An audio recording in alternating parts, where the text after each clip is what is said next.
Good morning. इस video में हम साइंस एंड टेक्नोलॉजी के कुछ महत्वपूर्ण टॉपिक डिस्कस करेंगे। इस वीडियो के विषय हैं हाल ही में हुए कुछ साइबर फ्रॉड्स, ऑसी interface photo detector, detection of upward movement of neutrinos, Antarctica impulsive transient antenna, Askaryan effect, xenobots, Xenopus laevis, Saathi and related terms. Science and technology prelims और मेंस दोनों में ही इम्पॉर्टेंट है। इस विषय से 2 मार्क्स के डायरेक्ट और 10 मार्क्स के इनडायरेक्ट क्वेश्चंस भी पूछे जाते हैं। तो सबसे पहले हम चर्चा करेंगे रीसेंट साइबर फ्रॉड्स की। Computer emergency response team of India ने हाल ही में पीएम केयर्स फंड की फेक यूपीआई आईडी को लेकर सतर्क किया था। संस्था ने कहा था कि कुछ साइबर ठग सक्रिय हो गए जो फेक यूपीआई आईडी के जरिए लोगों को लूट रहे थे। क्या है UPI? It is a real-time payment system developed by the National Payments Corporation of India for interbank transactions. Digital platform होने की वजह से किसी भी समय, छुट्टियों वाले दिन भी इसका इस्तेमाल किया जा सकता है। एक मोबाइल एप्लीकेशन से कई बैंक अकाउंट से ट्रांजैक्शन किए जा सकते हैं। बैंक द्वारा दिए गए वर्चुअल पेमेंट एड्रेस का इस्तेमाल होता है। IFSC कोड और मोबाइल नंबर का इस्तेमाल रकम ट्रांसफ़र करने के लिए होता है। Facebook fraud. Cases have been reported of fake Facebook accounts where money has been fraudulently asked for the treatment of alleged patients by hacking their account. Zoom app mishap. COVID-19 के चलते work from home का चलन बढ़ गया है। Web conferencing एक आम जरिया बन गया है जिसके लिए Zoom ऐप का भरपूर प्रयोग हो रहा है। The Computer Emergency Response Team of India circulated a vulnerability note giving Zoom a medium security rating. CERT ने कहा कि इस तरह के साइबर धोखेबाजों द्वारा किए गए हमलों से ज़रूरी सूचना लीक हो सकती है। उन्होंने सलाह दी कि इंटरनेट पर कुछ गड़बड़ी करने वाले साइबर अपराधियों के लिए वेब कॉन्फ्रेंसिंग एक ऐसा मौका है जिसके ज़रिए वे ज़रूरी सूचनाएं मसलन कर्मचारियों की जानकारी, उत्पाद की जानकारी, व्यापार या अन्य गोपनीय सूचनाओं की चोरी कर सकते हैं। Zoom raiding or Zoom bombing can be started in which hate speech, pornography or other content is suddenly flashed by disrupting a video call in Zoom. इसके सॉल्यूशंस क्या है? डेस्टिनेशन यूपीआई आईडी को वेरीफाई कीजिए। Blocking a stolen mobile phone with a UPI enabled app. RBI द्वारा issued KYC guidelines follow करें। Following best practices to protect privacy on social media. Free apps का इस्तेमाल confidential meetings के लिए करते हुए सतर्क रहें। Using organisational infrastructure to ensure authentication, access control and integrity of data through VPN और other options. Do not open suspicious mails. Report the police immediately if you become the victim of fraudulent e-commerce platforms, phishing, false or misleading advertisements about medicines during this pandemic.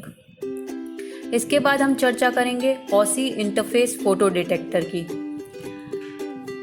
Jawaharlal Nehru centre for advance scientific research ने वैज्ञानिकों द्वारा एक किफ़ायती एवं ऊर्जा कुशल wafer scale photo detector विकसित किया है। यह शोध कार्य अमेरिकन केमिकल सोसाइटी की अप्लाइड इलेक्ट्रॉनिक्स मटेरियल पत्रिका में प्रकाशित हुआ। वेफर स्केल फोटो डिटेक्टर को सुरक्षा अनुप्रयोगों हेतु सोना सिलिकॉन इंटरफेस का उपयोग करते हुए तैयार किया गया है।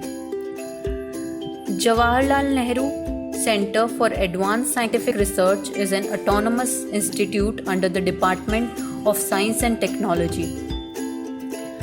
क्या होते हैं फोटो डिटेक्टर्स? फोटो डिटेक्टर किसी भी ऑप्टो इलेक्ट्रॉनिक सर्किट का मुख्य भाग है जो प्रकाश का पता लगा सकता है। फोटो डिटेक्टर बाहरी आकाशगंगा से विकिरण का पता लगाने के अलावा सुपरमार्केट में स्वचालित प्रकाश व्यवस्था को नियंत्रित करता है। साथ ही सुरक्षा से संबंधित अनुप्रयोगों में व्यापक तौर पर उपयोग किया जा सकता है। But due to its high material cost and the intricate fabrication process, photo detectors have become unaffordable for daily applications. ऑसी इंटरफेस फोटो डिटेक्टर की क्या विशेषताएं हैं? यह अवांछित गतिविधि के संकेत के रूप में कमजोर बिखरे हुए प्रकाश का पता लगाने में मदद करता है। यह फोटो डिटेक्टर 40 माइक्रोसेकंड की त्वरित प्रक्रिया प्रदर्शित करता है और कम तीव्रता वाले प्रकाश का पता लगाता है। अल्ट्रावायलेट से लेकर इंफ्रारेड तक के लिए इस फोटो डिटेक्टर में एक व्यापक स्पेक्ट्रल रेंज है। गोल यानी विलयन आधारित तकनीक होने के कारण यह विधि काफ़ी सस्ती और बड़े पैमाने पर उत्पादन के लिए उपयुक्त है। इस फोटो डिटेक्टर की प्रतिक्रिया में 5% से कम भिन्नता वाले सक्रिय क्षेत्र में उत्कृष्ट एकरूपता दिखती है।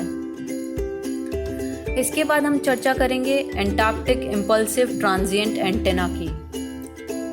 नासा के शोधकर्ताओं ने अंटार्कटिक क्षेत्र में बर्फ से उच्च ऊर्जा वाले कणों का पता लगाया है। शोधकर्ताओं का मानना है कि ये कण समानांतर ब्रह्मांड के प्रमाण हैं। यह हाई एनर्जी कॉस्मिक न्यूट्रिनो है जो रेडियो पल्सेस का पता लगाते हैं और अंटार्कटिका बर्फ की चादर से उत्सर्जित हो रहे हैं। बर्फ में न्यूट्रिनो एस्केरियन प्रभाव के कारण रेडियो पल्सेस का उत्पादन कर रहे हैं। Earlier, researchers had also located a deep space source for high-energy neutrinos through the IceCube Neutrino Observatory at a US scientific research station at the South Pole in Antarctica. क्या है ये Antarctic impulsive transient antenna? Antarctic Impulsive Transient Antenna is a radio telescope instrument to detect ultra-high energy cosmic ray neutrinos from a scientific balloon flying over the continent of Antarctica.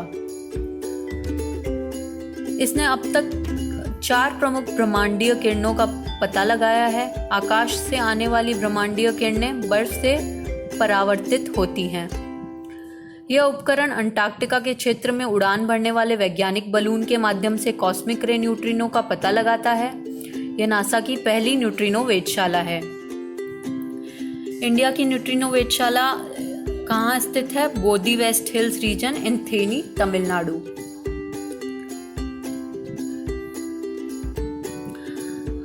एस्केरियन effect क्या है? यह वह घटना है जहां एक घने विद्युत माध्यम में प्रकाश से तेज वेग से यात्रा करने वाला एक कण द्वितीयक आवेशित कणों की बौछार करता है। यह घन विद्युत मध्यम बर्फ चंद्र रेगोलित हो सकते हैं। When neutrinos smash into an atom, they produce a shower of detectable secondary particles. These detectable secondary particles allow us to probe where they came from in the universe. Neutrinos humans को कोई भी नुकसान नहीं पहुंचाते हैं। ये हर solid object से पास हो जाते हैं and they rarely do interact with matter. इसके बाद हम चर्चा करेंगे जेनोबॉट्स की। आर्टिफिशियल इंटेलिजेंस और बायोलॉजी को मिलाकर दुनिया का पहला लिविंग रोबोट तैयार किया गया है। जेनोबॉट्स का नाम लिविंग रोबोट इंसानों और जानवरों की तरह खुद ठीक हो सकता है। इसे मेंढक की स्टेम सेल से तैयार किया गया है। They have been named after the species of aquatic frog Xenopus laevis found across sub-Saharan Africa from Nigeria and Sudan to South Africa. यह कई हफ्तों तक भोजन के बिना रह सकते हैं। इस लिविंग रोबोट को यूनिवर्सिटी ऑफ वेमॉन्ट और टुफ्टस यूनिवर्सिटी ने तैयार किया है। यह कला की एक नई श्रेणी है जो जीवित है और जिसे प्रोग्राम किया जा सकता है। यह रोबोट तैर सकते हैं, इकट्ठे होकर काम कर सकते हैं और हफ्तों तक बिना भोजन के रह सकते हैं। हालांकि यह खुद विकसित नहीं हो सकते। इसका इस्तेमाल समुद्र से माइक्रोप्लास्टिक हटाने के लिए किया जा सकता है। ऐसे ही दूसरे खतरनाक जगहों पर जहरीले या रेडियो एक्टिव मटेरियल को हटाने के लिए इसकी मदद ली जा सकती है। अब हम देखेंगे क्या है ये Xenopus laevis. It is a genus of African frog that are commonly known as African clawed frogs. 2 species of Xenopus are regularly used by biologists, Xenopus leavis and Xenopus tropicalis. इनकी क्या खासियत है? They are hardy, fully aquatic and easy to maintain in the laboratory. They produce eggs year round. Eggs are a reliable and flexible material for research. Embryos are a good model for vertebrate development. Genetically similar to humans, thus a good model for human diseases. So, they are a valuable. इसके बाद हम चर्चा करेंगे साथी की। क्या है साथी? भारत सरकार के विज्ञान और प्रौद्योगिकी मंत्रालय ने विज्ञान और प्रौद्योगिकी विभाग ने साथी की शुरुआत की है। साथी का पूरा नाम है sophisticated analytical and technical help institute. The DST has already set up 3 such centers in the country, एक IIT खड़गपुर में, IIT दिल्ली में और IIT BHU में। DST ने प्लान किया है कि अगले 4 वर्षों में हर साल 5 साथी केंद्र स्थापित किए जाएंगे। These centers have major analytical instruments and advanced manufacturing facilities to provide common services of high-end analytical testing, thus avoiding duplication and reduce dependency on foreign sources. राष्ट्रीय प्राथमिकताओं और महत्व के निम्न विषयों में साथी पहल द्वारा रोड मैप जारी किए जा रहे हैं। संबंधित विभागों का अनुसंधान प्रोफाइल निर्माण, अपशिष्ट प्रसंस्करण, स्वच्छ ऊर्जा और पानी, स्टार्टअप इंडिया। साथी योजना का प्राथमिक उद्देश्य विश्लेषणात्मक उपकरणों का निर्माण करना है जो विदेशी स्रोतों पर निर्भरता को कम करने में मदद करेगा। यह विज्ञान के चुनिंदा सीमावर्ती क्षेत्रों में वैश्विक उपलब्धि हासिल करने के लिए हमारे वैज्ञानिक समुदाय की मदद करेगा। It ensures science and technology infrastructure building, efficient use of equipments, intellectual property rights creation and protection के लिए digital platform will be created which will facilitate seamless application and capture of IPRs. फिर knowledge translation clusters बनाए जाएंगे। Beside the Sathi initiative, extra funds to 100 top performing departments in universities and IITs will be provided in 2020 for augmentation of their research facilities to global benchmarks. The research efforts of these supported departments will be in sync with the national priorities of excellence in manufacturing, waste processing, clean energy and water and startup India. जैसा कि मैंने पहले कहा था कि ये स्वच्छ ऊर्जा और पानी और स्टार्टअप इंडिया के क्षेत्रों में भी काम करेगा। अब साथी की ही कुछ सिमिलर टर्म्स है। SAATHI वाला Saathi, sustainable and accelerated adoption of efficient textile technologies to help small industries. ये इनिशिएटिव मिनिस्ट्री ऑफ टेक्सटाइल का है to sustain and accelerate the adoption of energy efficient textile technologies in the powerloom sector and cost saving due to use of such technology. इसके बाद है SATH, sustainable action for transforming human capital programme.